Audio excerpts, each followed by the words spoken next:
મજાની હમીરસિંહ ગોહિલની વાત લઈ અને આપણી વચ્ચે આવી રહ્યા છે ભાઈ મનીષભાઈ.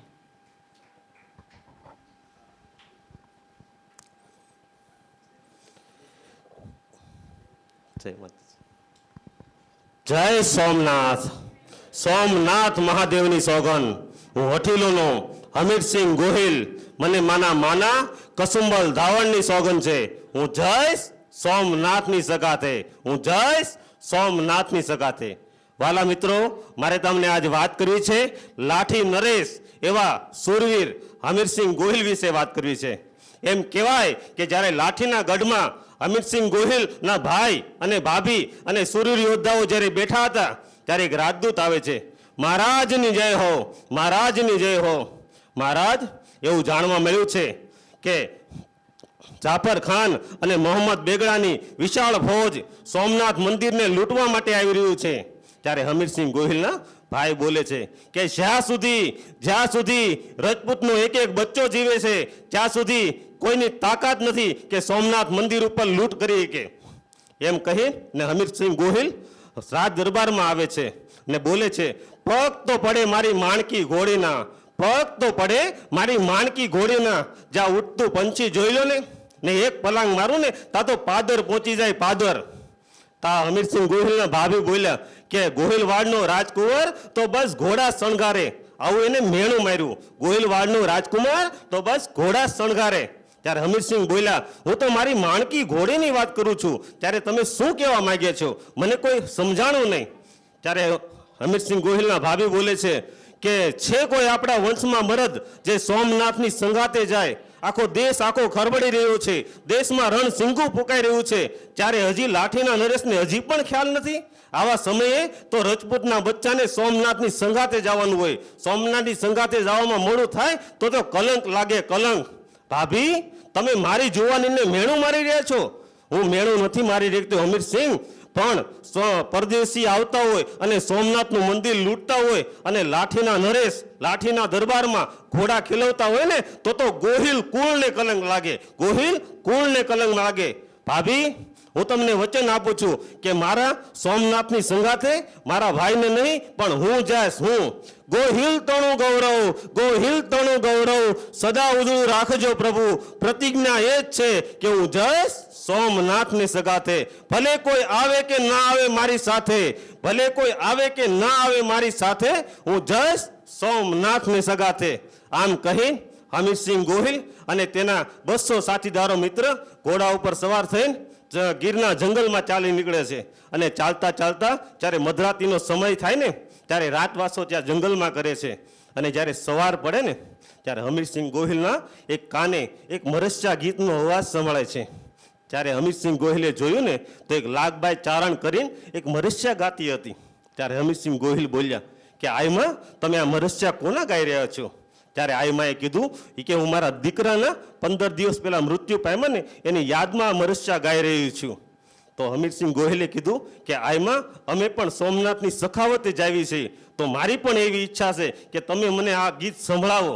ત્યારે આઈમા બોલ્યા કે દીકરા, આ તો મરસ્યા છે, આ તો મરેલા માણસના ગાવાના હોય, જીવતા માણસના થોડા ગાવાનું હોય. તો આઈમા, તો તમે મને કોલ આપો કે તમે મને હું જ્યારે કહું ત્યારે મને આ તમે ગીત સંભળાવશો. ત્યારે આઈમાએ કોલ આપ્યા અને કીધું કે જ્યારે સમય આવશે ત્યારે હું તમને જરૂર સંભળાવીશ. આમ કહીને હમીરસિંહ ગોહિલ ત્યાંથી આગળ વધ્યા ને આગળ જાતા જાતા એમ કહેવાય કે ગીરનું એક દોણ ગઢડા ગામ આવે છે ને ગીરનો સાવજ કહેવાતો એવો વેગડા ભીલ રહેતો હતો 1000 ભીલની ફોજ સાથે. ત્યારે હમીરસિંહ ગોહિલને કીધું ને કે અમે સોમનાથની સંગાતે જઈએ છીએ. ત્યારે વેગડા ભીલે પણ એમ કીધું કે અમે પણ તમારી સાથે આ સોમનાથની સંગાતે આવશું, પણ તમે 2-4 દિવસ અમારી મહેમાન ગતિ તો કરો.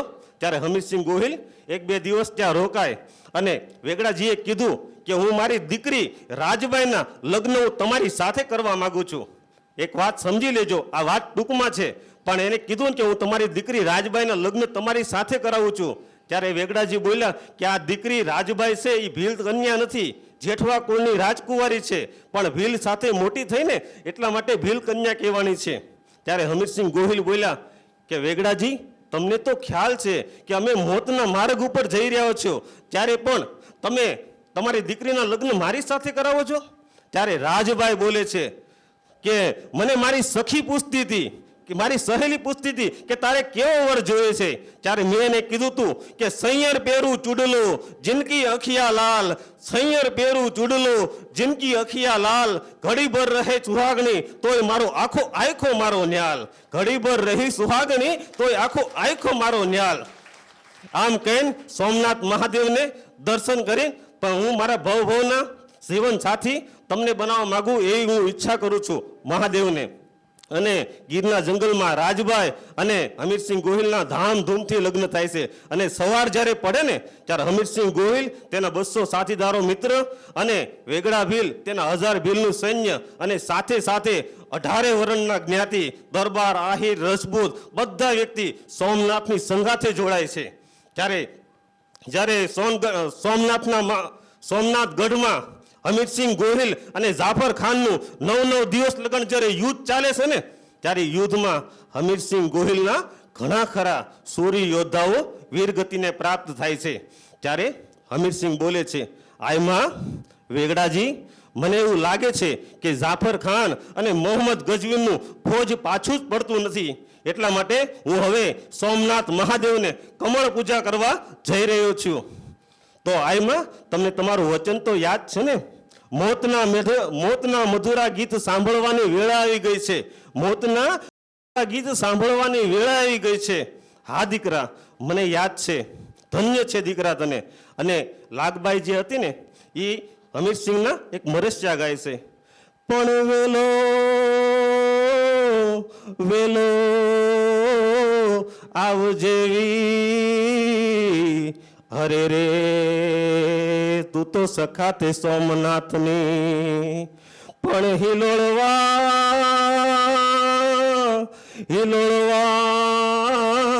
ને હમી, અરે રે તું તો ભાલાણીએ ભીમાવો, પણ સખાવ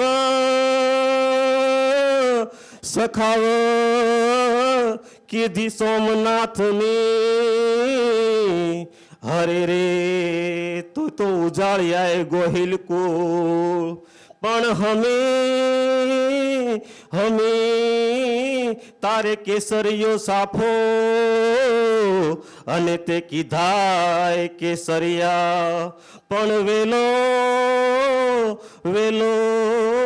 આવજેવી, અરે રે તું તો સખાતે સોમનાથની. વેગડાજી, આયમાં તો લ્યો જય સોમનાથ. છું રાજપૂત એવો ગર્વ નથી સમરણમાં, મસ્તક ઝુકે છે આજ સોમનાથને ચરણમાં, મસ્તક ઝુકે છે આજ સોમનાથને ચરણમાં. હે પોણા પાવાનું, ગુણ ગાવાનું, ખવરાવીને ખાવાનું, ઘોડે ચડવાનું, મૂછે તાણું, ધવરાવીને દાવાનું, કુરસુર વીરતાનું, પ્રભુ કૃપાનું, વીર થવાનું મહારથી, વિધવા તરવાનું, રણ ચડવાનું, ના મર્દોનું કામ નથી, આ ના મર્દોનું કામ નથી. આમ કહી હમીરસિંહ ગોહિલ સોમનાથ મહાદેવને કમળ પૂજા ચડાવે છે અને સોમનાથ મંદિર ઉપર વિજય મેળવે છે. એટલા માટે તો આજે પણ સોમનાથ મંદિર ઉપર ધજા ચડાવતા પહેલા હમીરસિંહ ગોહિલને ધજા ચડાવવામાં આવે છે, ત્યારબાદ સોમનાથ મંદિર ઉપર ધજા ચડે છે. બોલો જય સોમનાથ.